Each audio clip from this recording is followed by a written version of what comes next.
Hello everybody.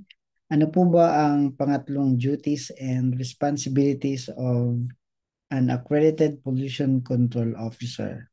Tara nang pag-usapan po ito. Kadalasan tinatanong ano ang responsibility ng isang pollution control officer. At na-discuss na natin yung una, pangalawa, ito naman tayo sa pangatlo.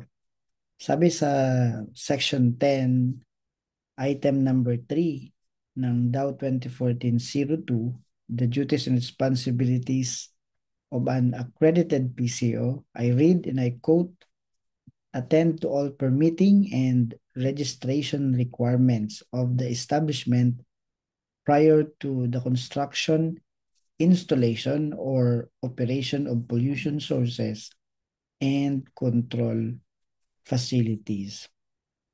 Kapag ikaw ay isang pollution control officer ng isang establishment, you need to ensure na merong mga valid permits ang isang proyekto o establishment bago simulan ang implementation ng project, bago mag-install ng mga equipment or technology, bago yung operation ng isang pollution sources gaya ng generator set, wastewater treatment system, and its control devices. Dapat merong corresponding permits, clearance, and certificates issued by DNR EMB.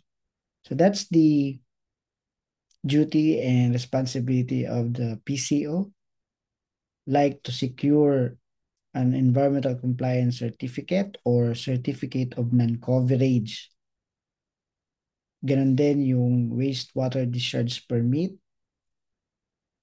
permit to operate of air pollution source installation, gaya ng generator set, boiler, fuel storage tank, and the like.